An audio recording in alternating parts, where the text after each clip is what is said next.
Bombshell news that we first covered yesterday. Convicted killer Bryan Kohberger seeking to take back his guilty plea for the murders of 4 University Idaho students back in November of 2022, because Kohberger says his, quote, actual innocence is the truth, that he was misled by his legal team into taking a plea, that his attorneys failed to review key evidence that could have cleared him. My next guest says he's not at all surprised by Kohberger's petition for post-conviction relief. Cy Ray is a geolocation expert, the chief innovation officer at Vernews, also an expert witness for Kohberger's defense team at one point in time. And he says that after studying Kohberger's AT&T records, the prosecution didn't get the convicted killer's movements right. And he joins me now. Cy Ray, thank you so much for taking the time. Appreciate it. Thank you, sir. I appreciate it. So to put it into perspective for anybody who didn't follow this case, the prosecution was prepared to present cell phone evidence that his phone went dark before the murders, Wi-Fi cellular data was shut off, turned on after the murders, and they would say that when you turn it on and off, they could track him leaving his residence and then going back to his residence. Where do you say these AT&T data records and the way they're studying it is wrong?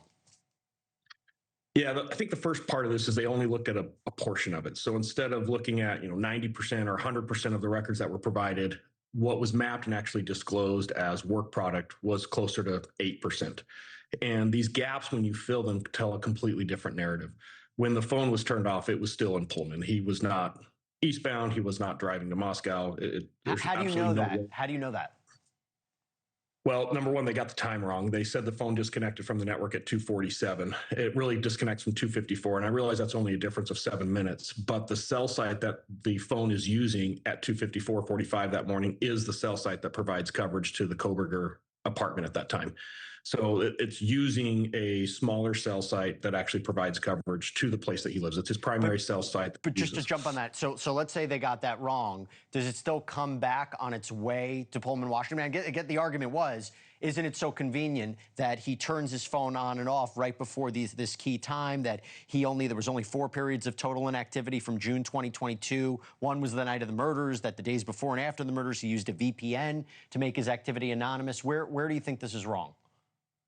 Well, I think it's incredibly misleading on what happened that night and the events of that night. And when you map the entire 100% and you look at all the available data, I'm not saying that he didn't travel to Moscow. I'm not saying that the evidence doesn't actually really show clearly what happened that evening.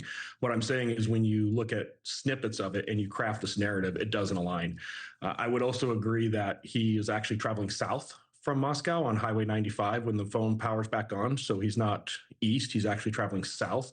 And there's absolutely no doubt the route that he took back to Pullman. There's GPS locations that to this day, I've never seen in state discovery any mapping of the GPS. You had spoken to my producer before this and said that there might have been evidence that the prosecution didn't even touch that could have potentially made their case stronger.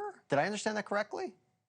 Yeah, 100%. And it's staggering to me to think about the fact that this has never been brought to light. There is GPS locations that was provided in this case by AT&T. And when you map those GPS locations, it provides you turn by turn his route home that night. The dirt roads that he took, you can get his speed. You can get when he comes to a T intersection, if he turns left or right. There's absolutely no doubt. It perfectly aligns with the video of when his vehicle returns to the campus. More importantly, and probably more disturbing for most of your viewers, is he repeats that pattern the next night. So if you think about this crime, we see after the crime, he's traveling in this very rural, dark area, a lot of dirt roads, farms. There's just not a lot of houses in that area at all. Approximately 24 hours later, actually, it's almost 48 hours later, he retraces the exact same route. To this day, I've never seen work product that's been produced by the state or any of the investigators that outlines this.